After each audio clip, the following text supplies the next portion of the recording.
Assalamualaikum warahmatullahi wabarakatuh. Perkenalkan, nama saya Ismida Diniati dari Prodi Pendidikan Bahasa dan Sastra Indonesia, di mana saat ini saya akan mencobakan praktik keterampilan berbicara dalam mata kuliah keterampilan berbicara yang diampu oleh dosen Bapak Herman Wijaya MPD. Berikut cuplikan videonya. Selamat menyaksikan. Kuat mental. Siapa yang tidak ingin punya mental yang kuat? Kemampuan yang sangat penting jika kita ingin terus maju di tengah lika-liku kehidupan. Seorang yang kuat mental umumnya lebih siap menghadapi tantangan dalam hidup, lebih bisa bertahan di tengah tekanan, dan lebih mampu menangani masalah secara efektif dan efisien. Semua mempengaruhi tingkat stres secara keseluruhan. Lantas, apa itu kekuatan mental?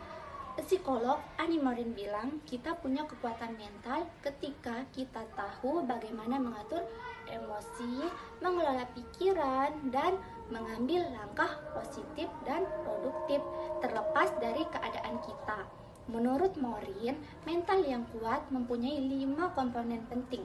Yang pertama, rasa percaya diri. Ini bukan tentang Anda selalu berhasil. Ini lebih kepada fase percaya diri bahwa Anda akan baik-baik saja meskipun mengalami kegagalan. Yang kedua, keteguhan.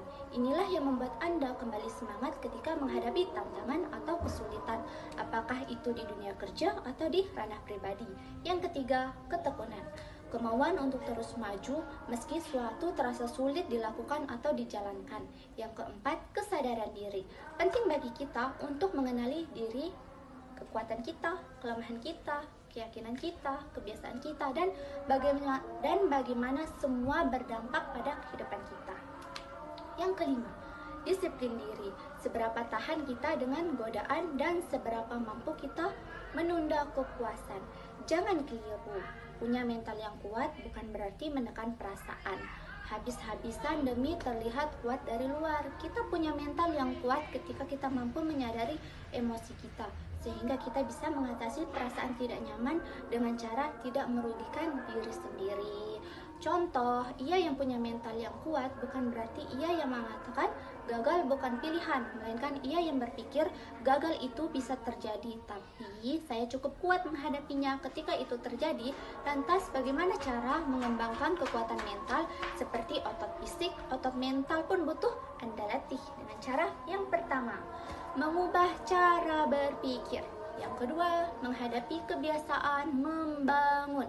Yang ketiga, menghadirkan lingkungan situasi yang membantu memperkuat mental Anda. Kebiasaan seperti apa yang bisa membangun kekuatan mental? Membangun mental kuat. Sederhana. Yang pertama, sayangi diri dengan memberi asupan yang kaya nutrisi pada tubuh. Yang kedua, tidur 7-8 jam per hari secara rutin. Tubuh yang cukup istirahat memudahkan kita mengelola emosi dan berpikir jernih sehingga kita dapat mengambil langkah produktif di tengah krisis. Yang ketiga, untuk membangun mental yang kuat, ciptakan pola kondisi hidup lingkungan yang mendukung. Lalu membangun kekuatan mental butuh proses dengan latihan konsisten. Anda dapat membangun kekuatan mental yang Anda butuhkan untuk mencapai tujuan Anda dan menjalani kehidupan yang memuaskan serta tenang. Sekian dari praktik keterampilan berbicara yang dapat saya tampilkan. Saya Ismida Diniati pamit undur diri. Terima kasih atas perhatiannya dan kesempatannya. Assalamualaikum warahmatullahi wabarakatuh.